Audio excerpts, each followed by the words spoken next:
Hi friends, welcome to Aadhar's kitchen. ಬನ್ನಿ friends, ಇವತ್ತಿನ ವಿಡಿಯೋದಲ್ಲೇ ಮೂಸಂಬಿ ಹಣ್ಣಿನ ಜ್ಯೂಸ್ನ ಹೇಗೆ ಮಾಡೋದು ಅಂತ ನೋಡೋಣ.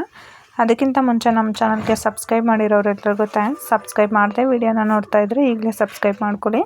ವಿಡಿಯೋ ನೋಡಿದ್ಮೇಲೆ ಒಂದು ಲೈಕ್ ಮಾಡೋದನ್ನ ಮರಿಬೇಡಿ. ಯಾವಾಗಲೂ ಹೀಗೆ ಸಪೋರ್ಟ್ ಮಾಡ್ತಾಯಿರಿ ಫ್ರೆಂಡ್ಸ್. ಸಪೋರ್ಟ್ ಮಾಡ್ತಿರೋರೆಲ್ಲರಿಗೂ ತುಂಬಾ ಥ್ಯಾಂಕ್ಸ್.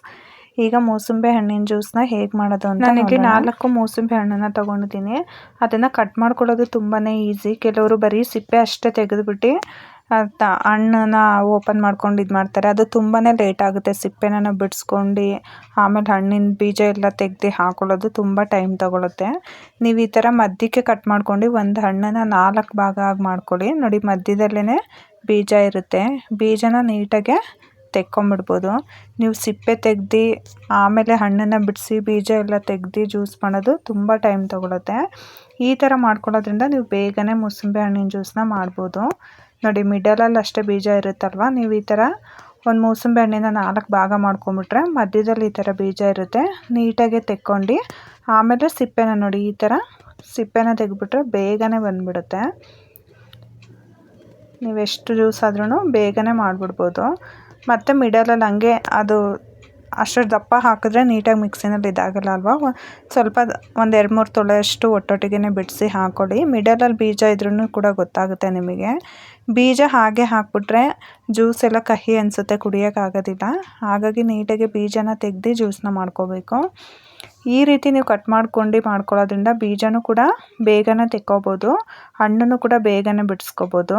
ನೋಡಿ ಎಷ್ಟು ಫಾಸ್ಟಾಗಿ ಆಗುತ್ತೆ. ನಿಮಗೆ ಬೀಜ ಮಿಡ್ಲಲ್ಲೆಲ್ಲರೂ ಬೀಜ ಇದ್ರೂ ಕೂಡ ಬೇಗನೆ ಗೊತ್ತಾಗುತ್ತೆ. ನಾನು 4 ಹಣ್ಣನ್ನು ಕೂಡ ಅದೇ ರೀತಿ ಕಟ್ ಮಾಡ್ಕೊಂಡು ಬೀಜನ ತೆಕ್ಕೊಂಡು ಮಿಕ್ಸಿ ಜಾರಿಗೆ ಹಾಕೊತಾ ಇದ್ದೀನಿ. ಬೀಜ ಇರಬಾರ್ದು. ಬೀಜ ಇದ್ದರೆ ಜ್ಯೂಸ್ ಕಹಿ ಬರುತ್ತೆ. ಬೀಜನ ನೀಟಾಗಿ ತೆಕ್ಕೋಬೇಕು ನೀವು.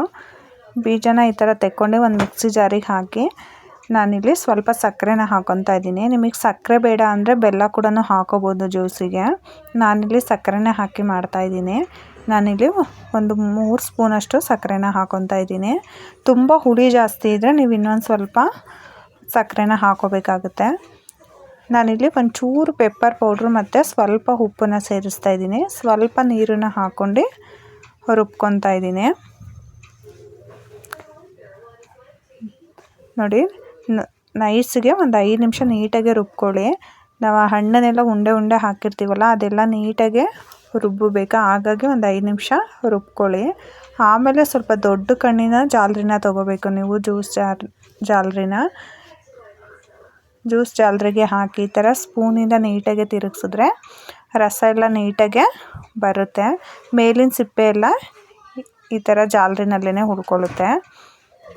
ನೋಡಿ, ಸೋಸ್ಕೊಳ್ಳೋದು ಕೂಡ ತುಂಬಾ ಈಸಿ. ಈ ಥರ ದೊಡ್ಡ ಜಾಲರಿನಲ್ಲಿ ಸೋಸ್ಕೊಳ್ಳಿ, ಬೇಗನೆ ಆಗುತ್ತೆ.